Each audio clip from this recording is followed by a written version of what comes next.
Break ಆದ್ಮೇಲೆ ಮತ್ತೆ ಸ್ವಾಗತ. ಬ್ರೇಕಿಂಗ್ ನ್ಯೂಸ್ ಬರ್ತಾ ಇದೆ, ಬನ್ನಿ ನೋಡೋಣ.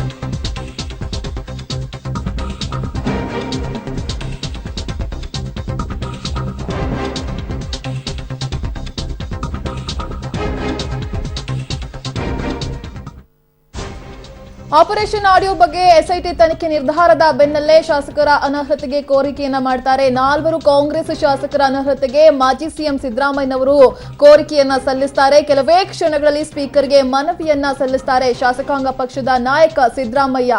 ಆಪರೇಷನ್ ಆಡಿಯೋ ಬಗ್ಗೆ ಎಸ್ಐಟಿ ತನಿಖೆ ನಿರ್ಧಾರದ ಬೆನ್ನಲ್ಲೇ ಶಾಸಕರ ಅನರ್ಹತೆಗೂ ಕೂಡ ಕೋರಿಕೆಯನ್ನ ಸಲ್ಲಿಸುತ್ತಾರೆ. ಇನ್ನೇನು ಕೆಲವೇ ಕ್ಷಣಗಳಲ್ಲಿ ಅನರ್ಹ ಮಾಡಬಹುದು ಈ 4 ಶಾಸಕರು ಅನ್ನೋದಕ್ಕೆ ಸಂಬಂಧಪಟ್ಟಂತೆ ಸ್ಪೀಕರ್ಗೆ ಮನವಿಯನ್ನ ಶಾಸಕಾಂಗ ಪಕ್ಷದ ನಾಯಕ ಸಿದ್ದರಾಮಯ್ಯನವರು ಸಲ್ಲಿಸುತ್ತಾರೆ. ಯಾಕಂತ ಹೇಳಿದ್ರೆ ಯಾವುದಕ್ಕೂ ಕೂಡ ಅಟೆಂಡ್ ಆಗ್ತಾ ಇಲ್ಲ, ಯಾವುದೇ ರೀತಿಯ ಕಾಂಟ್ಯಾಕ್ಟ್ಗೂ ಕೂಡ 4 ಅತೃಪ್ತ ಶಾಸಕರು ಸಿಗ್ತಾ ಇಲ್ಲ. ಈ ನಿಟ್ಟಿನಲ್ಲಿ ಇವರನ್ನ ಪಕ್ಷದಿಂದ ಅನರ್ಹ ಮಾಡಬಹುದು ಅಂತ ಹೇಳಿದೀಗ ಸ್ಪೀಕರ್ಗೆ ಮನವಿಯನ್ನ ಕೂಡ ಶಾಸಕಾಂಗ ಪಕ್ಷದ ನಾಯಕ ಸಿದ್ದರಾಮಯ್ಯನವರು ಸಲ್ಲಿಸುತ್ತಾರೆ. Entire tape is to be investigated. Okay. This truth should come out. Okay. Speaker ಅಭಿಲಾಷೆ ಸರ್, ಸ್ಪೀಕರ್ ಏನು ಅಭಿಲಾಷೆ ವ್ಯಕ್ತಪಡಿಸ್ತಾ ಇದ್ದಾರೆ? ಅದಕ್ಕೆ ಸ್ಪೀಕರ್ ಅವ್ರ ಹೆಸರು ಪ್ರಸ್ತಾಪ ಆಗಿರೋದ್ರಿಂದ ಅವರು ಈ can't constitute N enquiry committee because his name is involved. ಅದಕ್ಕೋಸ್ಕರ ಸರ್ಕಾರಕ್ಕೆ ಬಿಟ್ಟಿದ್ದಾರೆ. ಸರ್ಕಾರಕ್ಕೆ ಸೂಚನೆ ಕೊಟ್ಟಿದ್ದಾರೆ ಸರ್, ತನಿಖೆ ಸೂಚನೆ ಅಲ್ಲ, ಅವ್ರು ಹೇಳಿದ್ದಾರೆ ಅಷ್ಟೇ. SIT ಮಾಡ ಈಗ ತ್ವರಿತವಾಗಿ ಯಾವ್ದು ಮಾಡ್ಕೊಡ್ತದೆ, ಯಾವ ಏಜೆನ್ಸಿ ಮಾಡ್ತದೆ ಅನ್ನೋದು ಇಂಪಾರ್ಟೆಂಟ್. ಇನ್ವೆಸ್ಟಿಗೇಟಿಂಗ್ ಏಜೆನ್ಸಿ ತ್ವರಿತವಾಗಿ 15 ದಿನದಲ್ಲಿ ಮಾಡಬೇಕು. ನಾನು ಬಹಳ ದಿನ ಇದನ್ನ ಈ ನೋವನ್ನ ಅಪಮಾನ ಸಹಿಸ್ಕೊಂಡಿರಕ್ಕಾಗಲ್ಲ ಅಂತ ಹೇಳಿದ್ದಾರೆ. ಸೊ ಅದಕ್ಕೋಸ್ಕರ SIT is the only. So naturally ಅಲ್ವಾ, ನ್ಯಾಚುರಲ್. ಈಗ ಅವ್ರ ಮೇಲೆ 50 ಕೋಟಿ ತಕೊಂಡ್ ಸರ್ ಮಾಡ್ಬಿಟ್ಟಿದೀವಿ ಅಂತ ಯಾರು ಸುಮ್ಮನೆ ಇರಕ್ಕಾಗತ್ತೆ ಹೇಳಿ ನೋಡೋಣ. ಯಡಿಯೂರಪ್ಪನವ್ರು ರಾಜೀನಾಮೆ ಕೊಡ್ತೀನಿ ಅಂತ ಹೇಳಿದ್ರು. ನನ್ನ ಪ್ರಕಾರ ಕೊಡಬೇಕು. ಅವರು ಅವ್ರಿಗೇನಾರು ಅವ್ರ ಮಾತಿನ ಬಗ್ಗೆ ಗೌರವ ಇದ್ರೆ ಕೊಡ್ಬೇಕಲ್ವಾ. ಇದಿಷ್ಟು ಸಿದ್ದರಾಮಯ್ಯನವ್ರ ಮಾತು. ಕ್ಯಾಮರಾಮನ್ ಪ್ರತಾಪ್ ಜೊತೆಗೆ ಅರುಣ್ ಬಡಿಗೇರ್, ಪಬ್ಲಿಕ್ ಟಿವಿ, ಬೆಂಗಳೂರು. ಈ ಬಗ್ಗೆ ಇನ್ನಷ್ಟು ಮಾಹಿತಿಯನ್ನು ಕೊಡ್ತಾರೆ ನಮ್ಮ ರಿಪೋರ್ಟರ್ ಸುಕೇಶ್. 4 ಅತೃಪ್ತ ಶಾಸಕರು ಅನರ್ಹ ಇಲ್ಲಿ ಪಕ್ಕಾ ಅನ್ಸುತ್ತೆ.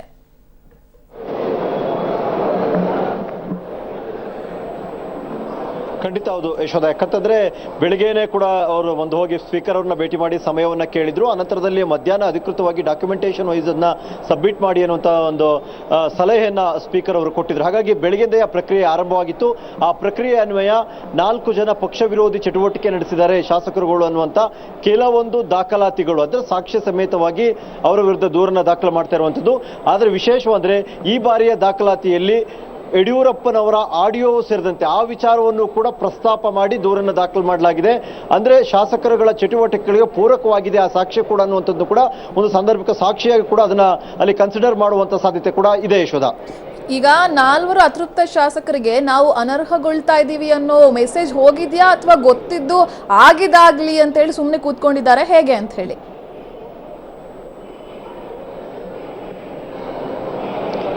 ಖಂಡಿತ ಯಶೋಧ. ಯಾಕಂತಂದ್ರೆ ಅವರಿಗೆ ಸ್ಪಷ್ಟನೆಯನ್ನು ಕೇಳಿದ ನಂತರದಲ್ಲಿ ಅಥವಾ ನೀವು ಒಂದು ಡೆಡ್ ಲೈನ್ ಅನ್ನು ಕೊಟ್ಟು ನೀವು CLPಗೆ ಬನ್ನಿ ಅಂತ ಹೇಳಿದ ನಂತರವೂ ಅವರು ಬರಲಿಲ್ಲ ಅಂದ್ರೆ ಏನಾದರೂ ಒಂದು ಕ್ರಮ ಕೈಗೊಳ್ತಾರೆ ಅನ್ನೋದು ಅವರಿಗೆ ಸ್ಪಷ್ಟವಾಗಿತ್ತು. ಮತ್ತೆ CLP ನಡೆದ ದಿನ ಅಂದೇ ಸಂಜೆ ಕ್ರಮ ಆಗುತ್ತೆ ಅಂತಾಗಿತ್ತು. ಒಂದು 2-3 ದಿನ ಬಿಟ್ಟು ಇವತ್ತು ಕ್ರಮಕ್ಕೆ ಮುಂದಾಗಿರುವಂತದ್ದು ಸ್ಪಷ್ಟವಾದ ಒಂದು ಮೆಸೇಜ್ ಅವರಿಗೆ ಪಾಸ್ ಆಗಿದೆ, ನಮ್ಮ ವಿರುದ್ಧ ಕ್ರಮ ಕೈಗೊಳ್ತಾರೆ ಅಂತ.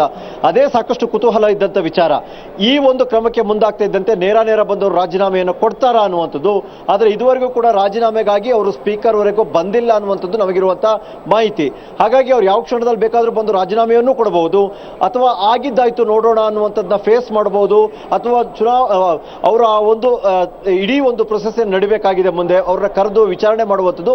ಆ ವಿಚಾರಣೆ ಹಂತದಲ್ಲೂ ಕೂಡ ರಾಜೀನಾಮೆಗೆ ಅವಕಾಶ ಇರುತ್ತೆ.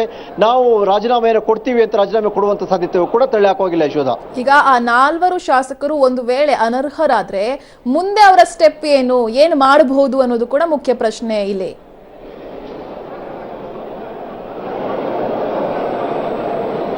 ಖಂಡಿತ ಹೌದು ಯಶೋಧ. ಯಾಕಂತಂದ್ರೆ ಈಗ ಅವರು ದೂರನ್ನ ಕೊಟ್ಟಿದ್ದಾರಷ್ಟೇ ಅಥವಾ ಶಿಫಾರಸನ್ನ ಮಾಡಿದಾರಷ್ಟೇ ಕಾಂಗ್ರೆಸ್ನಿಂದ.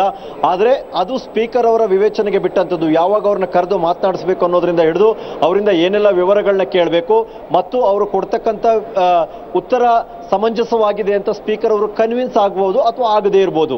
ಸ್ಪೀಕರ್ ಅವರು ಕನ್ವಿನ್ಸ್ ಆಗದೇ ಇದ್ರೆ ಖಂಡಿತವಾಗಿ ಅವರ ಶಿಫಾರಸನ್ನ ಅವರು ಪರಿಗಣನೆ ತೆಗೆದುಕೊಂಡು ಮುಲಾಜಿಲ್ಲದೆ ಕ್ರಮವನ್ನು ಕೈಗೊಳ್ತಾರೆ. ಹಾಗೇನಾದ್ರೂ ಮಾಡಿದ್ದೇ ಹೌದಾದ್ರೆ ಮುಂದೆ ಏನು ಅನ್ನುವಂಥದ್ದು ಕೂಡ ಪ್ರಶ್ನೆ ಉದ್ಭವಿಸುತ್ತೆ. ಅವರು ಆ ವಿಚಾರಗಳಿಗೆ ಸಂಬಂಧಪಟ್ಟಂತೆ ಈ ಶಾಸಕ ಸ್ಥಾನ ಕಳೆದುಕೊಂಡ ನಂತರದಲ್ಲಿ ಪುನಃ ಅವರು ಚುನಾವಣೆ ಎದುರಿಸುವಂಥದ್ದು ಅಥವಾ ಬೇರೆ ಪಕ್ಷದಿಂದ ಚುನಾವಣೆಗೆ ನಿಲ್ಲುವಂಥದ್ದು ಆ ವಿಚಾರಗಳೆಲ್ಲ ಹಾಗೆ ಆನಂತರದ ವಿಚಾರ. ಅದಕ್ಕಿಂತ ಮುಂಚಿತವಾಗಿ ಅವರು ರಾಜೀನಾಮೆ ಕೊಡ್ತಾರಾ ಕೊಡಲ್ವಾ ಅನ್ನುವಂಥದ್ದೇ ಈಗ ಉಳಿದಿರುವಂತ ಕುತೂಹಲ ಯಶೋಧ. ಈಗ ಈ ಒಂದು ವಿಚಾರ ರಾಜಕೀಯದಲ್ಲಿ ಯಾವೆಲ್ಲ ರೀತಿಯ ಬೆಳವಣಿಗೆಗೆ ನಾಂದಿ ಆಡಬಹುದು ಅನ್ನೋದನ್ನ ಕಾದು ನೋಡೋಣ. ಸಾಕಷ್ಟು ರೀತಿಯ ಬೆಳವಣಿಗೆಗಳು ಕೂಡ ಆಗ್ತಾ ಇದಾವೆ. ಇಲ್ಲಿ ಮುಖ್ಯವಾಗಿ ಇಲ್ಲಿ ಗಮನಿಸಬಹುದು 4 ಅತೃಪ್ತ ಶಾಸಕರನ್ನ ಅನರ್ಹಗೊಳಿಸ್ತಾರಾ, ಇದು ಕೂಡ ಕಾಡ್ತಾ ಇರುವಂತಹ ಪ್ರಶ್ನೆ.